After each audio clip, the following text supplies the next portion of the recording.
विश्व में भूकंप भी आते रहते हैं और ज्वालामुखी भी फटते रहते हैं। आज ही नहीं, सदियों से ये दौर चलता आ रहा है और भविष्य में भी कितने दिन तक चलेगा, ये भविष्य के ऊपर है। आज हम करेंगे ज्वालामुखी के प्रकार, ज्वालामुखी भूदृश्य एवं ज्वालामुखी का विश्व वितरण। सबसे पहले तो हमें देखेंगे कि ज्वालामुखी पृथ्वी पर होने वाली एक आकस्मिक घटना है। इससे भूपटल पर अचानक विस्फोट होता है और लावा, गैसें, धुआं, राख, कंकड़, पत्थर आदि हमारे निकासी के मुख से ज्वालामुखी से निकलते हैं और इस प्रकार से हमारी पृथ्वी के ऊपर अनेक प्रकार के ज्वालामुखी पाए जाते हैं। आज हम ये देखेंगे। यहाँ हमें देखेंगे कि सबसे पहले हम देखेंगे ज्वालामुखी में क्या क्या चीजें होती है, शामिल होती हैं जो बाहर निकलती हैं। नीचे का भाग तरल होता है और तरल के बाद हमारे पास जो विभिन्न प्रकार की गैसें भी होती है, ठोस भाग भी होता है। तो हम देखेंगे कि हमारे ज्वालामुखी में 3 प्रकार की चीजें निकलती हैं। एक है गैसें, विभिन्न प्रकार की गैसें, चाहे कार्बन डाइऑक्साइड हो, चाहे कार्बन मोनोऑक्साइड हो, चाहे अमोनियम क्लोराइड हो, चाहे सल्फर डाइऑक्साइड हो या अन्य प्रकार की गैसें हो, सारी की सारी जब हमारा पृथ्वी का अंदरूनी भाग बहुत गर्म है तो नीचे से जब निकलता है तो नीचे से विभिन्न प्रकार की गैसें भी निकलती हैं और इसमें 60% से 90% तक जलवाष्प भी निकलता है। और जब ये ऊपर निकलते हैं तो जलवाष्प जब निकलता है तो उसमें वाष्प तो होते ही है और एकदम ठंडे भाग में आते हैं जलवाष्प, तो बादल बन जाते हैं और बादल बन के बारिश भी बहुत तेजी से होती है उन स्थानों पर जहां ज्वालामुखी फटता है। तो एक तो ये है कि भी गैसें निकलती है। दूसरा है हमारे पास तरल पदार्थ। ये तो स्पष्ट ही है कि हमारा जो अंदरूनी भाग है वो बहुत गर्म है और तरल है और ज्वालामुखी से निकलने वाले तरल पदार्थ को ही हम लावा कहते हैं। इसमें देखते हैं कि यहाँ ठोस पदार्थ भी ज्वालामुखी से निकलते हैं। इसमें देखते हैं हमारे गैसों और तरल के साथ साथ ठोस भाग भी निकलते हैं। अब इसमें भी कोई ठोस कमजोर होते हैं, कमजोर का मतलब है बारीक होते हैं, कुछ मोटे होते हैं और कुछ त्रिकोणीय टाइप के भी ठोस होते हैं। उनको अलग अलग नामों से भी पुकारा जाता है। जब मटर के दानों की तरह से शिलाखंड साथ साथ ठोस भाग में निकलते हैं तो उसे हम लैपिली या इंग्लिश में लैपिलस कहते हैं। और जब यही हमारे टुकड़े 6 सेंटीमीटर से 1 मीटर तक की मोटाई के होते हैं तो इन शिलाखंडों को ज्वालामुखी बम कहते हैं, वोल्केनिक बम कहते हैं।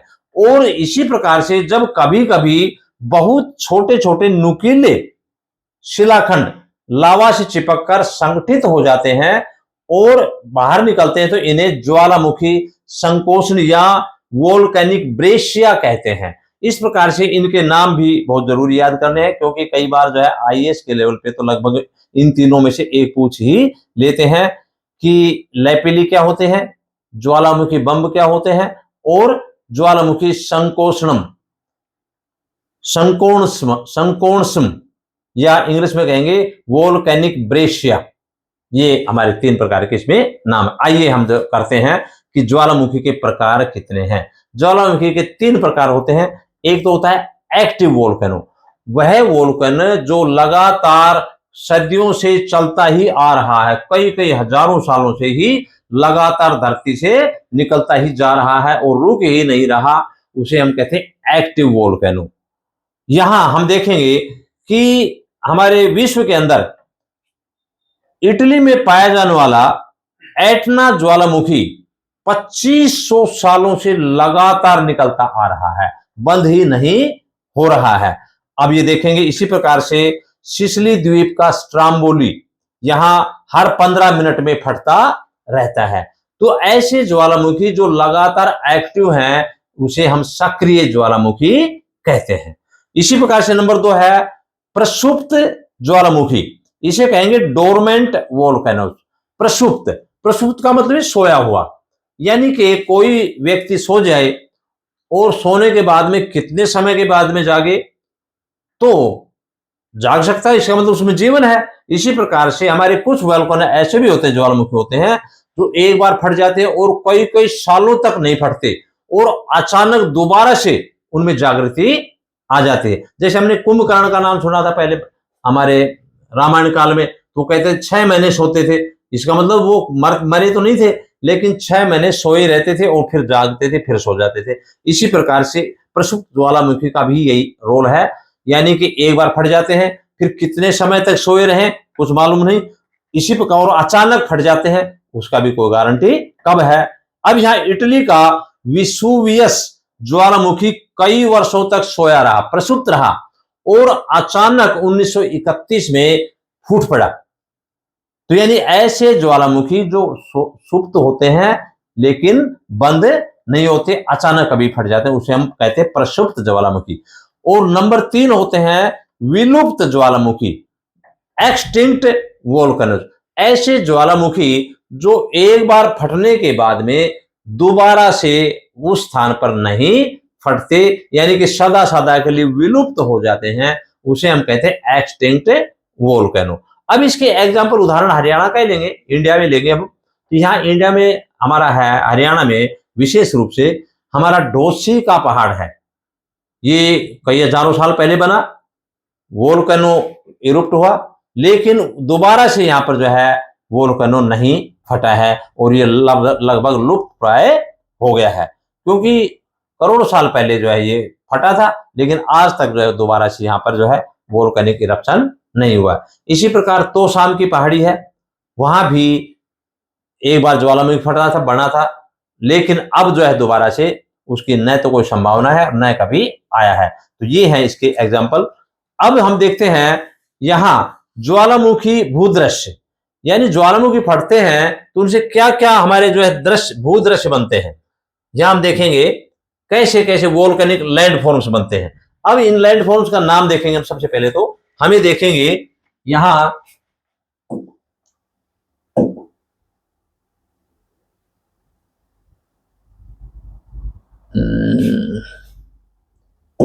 ये ले लेते हैं हम।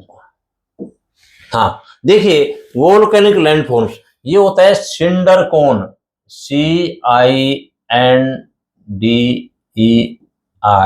सिंडर कोन, या इसे कह सकते हैं SASHS और सिंडर कोन। यानी ऐसे ज्वालामुखी जो ऊपर फटते रहते हैं, लेकिन उसके साथ साथ जिसकी उसकी राख होती है वो साथ साथ साइड में जमा होती रहती है, और राख जमा होने के कारण से धीरे धीरे धीरे धीरे एक शंकु का आकार रूप ले लेती है। और जमी हुई राख जब शंकु का आकार ले लेती है तो इसे हम कहेंगे सिंडर कोन। यानी धीरे धीरे राख जमा हो जाती है, धीरे धीरे धीरे धीरे इस तरह से, और एक कोन का रूप धारण कर लेती, इसे हम कहेंगे सिंडर कोन। ये है ज्वालामुखी। एक है राख, इसमें राख होती है और ये कोन कर लेती। दूसरा हमारा है, इसी के अलावा दूसरा है अम्ल लावा शंकु, एसिड लावा कोन, एसिड लावा कोन और डोम, इसे डोम भी कहते हैं। यानी एसिड की मात्रा इसमें इस लावा में एसिड की मात्रा ज्यादा होती है, तो इसमें क्या होता है, ये गाढ़ा होता है लावा, और ये गाढ़ा होता है तो धीरे धीरे निकलता रहता है, ऐसे निकलता है और ऊपर जो है इसकी ऊंचाई बढ़ती जाती है और धीरे धीरे इसकी ऊंचाई बढ़ जाती है, और डोम एक जो है गुंबद की आकृति बन जाती है। इस तरह से ऊंचाई बढ़ती जाती है और गुंबद की तरह से ये लावा जो है ठोस, थोड़ा जो है गाढ़ा होता है, और गाढ़ा होने कारण से इसकी ऊंचाई बढ़ती जाती है और एक गुंबद का रूप धारण कर लेता है। इसे कहते हैं एसिड लावा कोन या एसिड लावा डोम। ये है हमारा, ये दूसरा ये है। एक और है अगला हमारा जो है, ये देखेंगे। इसके साथ साथ हमारा है पैठिक लावा शंकु या लावा शील्ड, बेसिक लावा कोन। बेसिक लावा कौन।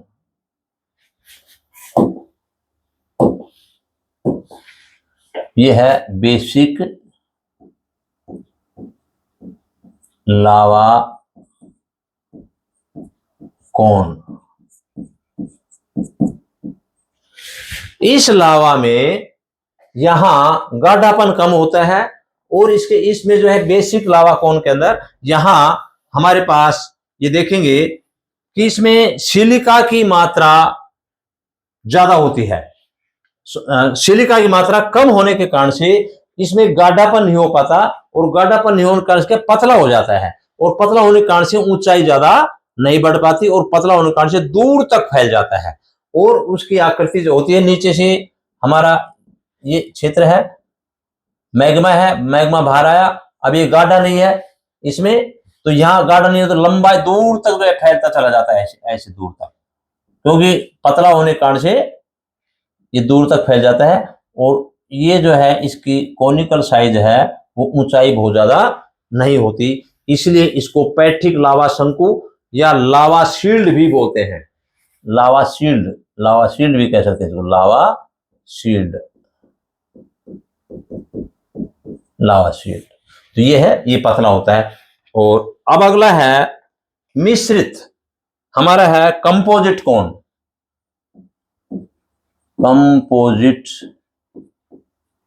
कंपोजिट कौन, इसमें क्या होता है, कंपोजिट का मतलब मिश्रित, इसमें लावा राख इस तरह से तरतीब वाइज जमती जाती है। अब यहां देखिए आप, यहां यानी कि राख भी है, यहां ये लावा है, ये भाग क्या है, लावा, ये सारा लावा है, ये लावा है, ये लावा है, इसी प्रकार से ये लावा है, ये लावा है और एक बार में लावा, फिर जो है राख, लावा राख इस तरह से, और धीरे धीरे दोनों के अंदर लावा भी है, राख भी है, लावा भी है, राख भी है, और एक परत लावा की, एक परत राख की, एक परत लावा की, और धीरे धीरे कोण ऊपर बढ़ता चला जाता है। तो ऐसे कंपोजिट कोण, ऐसे कोण को क्या बोलेंगे, मिश्रित शंकु, यानी कि जिसमें दोनों चीजें समानांतर चलती जा रही हो। इसका एग्जाम्पल सबसे बढ़िया है जापान का फ्यूजियामा, इसका बेस्ट एग्जाम्पल है जहां दोनों चीजें हैं, लावा राख। एक और एग्जाम्पल भी हमारा इसका है, इसमें यहां इसमें फिलीपाइंस का मेयान और हमारा यूएसए का रास्ता, फिलीपींस का मेयान, अलास्का का एजकोम्ब, ये हमारे बेस्ट एग्जाम्पल इसके मिश्रित लावा कोण के हैं। अगला है काल्डेरा।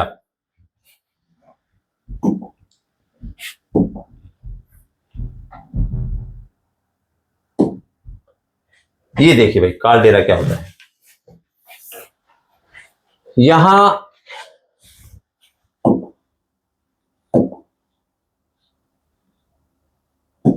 ये देखिए, ये हमारा मैग्मा है नीचे धरती पे, यहां से तरल पदार्थ है, ये अर्थ क्रस्ट है, ये हमारा क्रस्ट है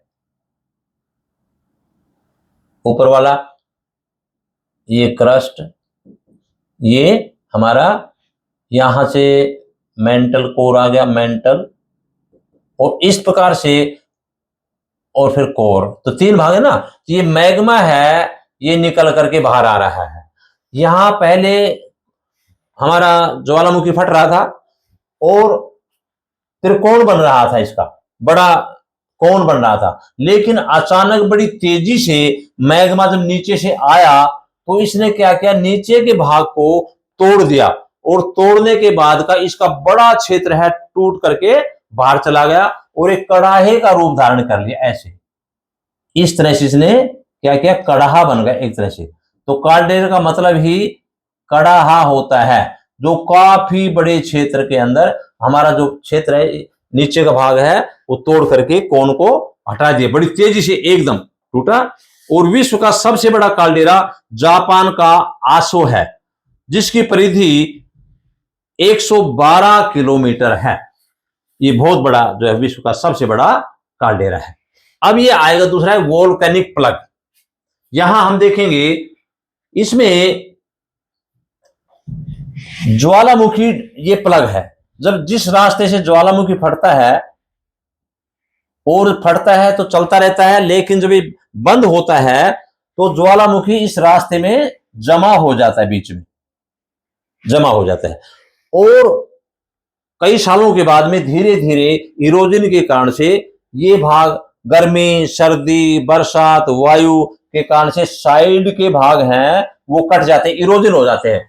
रिमेनिंग सोलिटरी रॉक्स है, मटेरियल इरोड हो जाते, कट जाते हैं। और धीरे धीरे क्या बचता है, ये जो मेन जो हमारा लावा था, जो रास्ते में जमा हुआ था इस रास्ते के अंदर, वो ठोस होता है और बाकी चीजें हट जाती हैं और बीच का भाग ठोस हो जाता है। उसे हम क्या कहेंगे, प्लग बोलेंगे, इसको बोलेंगे प्लग। और बाकी चीजें हट जाते हैं तो इसे बोलते हैं वोल्केनिक प्लग या ज्वालामुखी डाट, जो डाट की तरह से खड़ा रहता है। ये है हमारे जो है वोल्केनिक प्लग के, और ये हमारे वोल्केनिक लैंडफॉर्म्स बने। अब हम देखेंगे विश्व में ज्वालामुखी कहां कहां फटते हैं। ये हमने पहले देखा था कि भूकंप वाले जो क्षेत्र हैं, लगभग जहां भूकंप आते हैं वहां ज्वालामुखी, जहां ज्वालामुखी आते हैं वहां भूकंप आते हैं।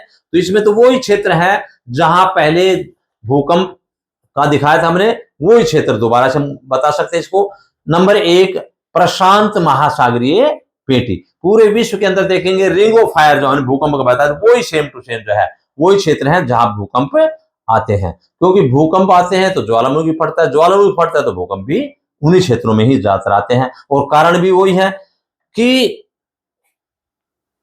प्रशांत महासागर के किनारों पर हमारे जो तटीय भाग हैं उनमें धीरे धीरे पानी रिश्ता चला जाता है, और रिश्ता जाता है तो पानी तो नीचे चला जाता है, लेकिन पृथ्वी का अंदरूनी भाग बहुत गर्म है। और जब गर्म है तो वो पानी नीचे जब गर्मी के कारण से गर्म होगा तो वो बाहर तो जरूर निकलेगा, और निकलेगा तो ऊपर की पपड़ी को तेजी से फोड़ता है। और जब फोड़ता है तो चारों तरफ लगभग हम देखेंगे जो पानी नीचे जाता है, गर्म होता है, टूट जाता है और ज्वालामुखी फटते रहते हैं। इसे कहते हैं रिंग ऑफ फायर, यानी प्रशांत महासागर के हमारे कॉर्नर्स हैं जो हमारे महाद्वीपों के, उनमें ज्वालामुखी फटते ही रहते हैं। दूसरा हमारा है मध्य विश्व पेटी, मिड वर्ल्ड बेल्ट।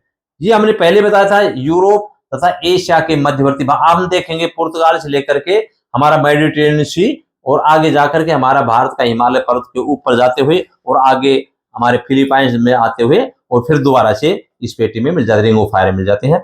और इस मिड हमारा जो है एटलस पर्वत है या फोल्डिंग माउंटेन है, ये सारे के सारे क्षेत्र हैं। इन्हीं क्षेत्रों के अंदर जो है हमारा ये मिड वर्ल्ड बेल्ट पाई जाती है। यहां हम देखेंगे हिमालय क्षेत्र में प्रवेश करते हैं। हिमालय को पार करने के बाद में यूनान, म्यांमार, अंडमान और हमारा इंडोनेशिया तक ये बेल्ट चली जाती है। ये है हमारे। इसके अलावा अन्य क्षेत्र भी हैं, कुछ ज्वालामुखी अटलांटिक महासागर में भी है। इस महासागर में केप वर्डे सक्रिय ज्वालामुखी है, एजोर्स, सेंट हेलेना अन्य ज्वालामुखी द्वीप भी पाए जाते हैं। इसी प्रकार से हिंद महासागर में भी हम देख सकते हैं कि कोमारो, मॉरिशस, रियूनियन आदि प्रमुख ज्वालामुखी हैं। एंटार्क्टिक महाद्वीप में रोस सागर के तटीय भागों पर बुश तथा टेरर सक्रिय ज्वालामुखी पाए जाते हैं। इस प्रकार से हम देखते हैं कि हमारे विश्व के अंदर लगभग किनारों के ऊपर जो है हमारे ये ज्वालामुखी फटते ही रहते हैं। अभी भी आपने देखा कि रशिया के अंदर आपने देखा कि वहां भूकंप भी आया और ज्वालामुखी फटा, क्योंकि ज्वालामुखी फटा तो भूकंप आया और उसके कारण से ज्वालामुखी काफी ऊंचाई तक चला और हमारा पूरा पृथ्वी हिली भी, और यहाँ से अनेक प्रकार के लैंडफॉर्म इसी प्रकार से बनते ही रहते हैं। और ये हमारा ज्वालामुखी क्षेत्र है।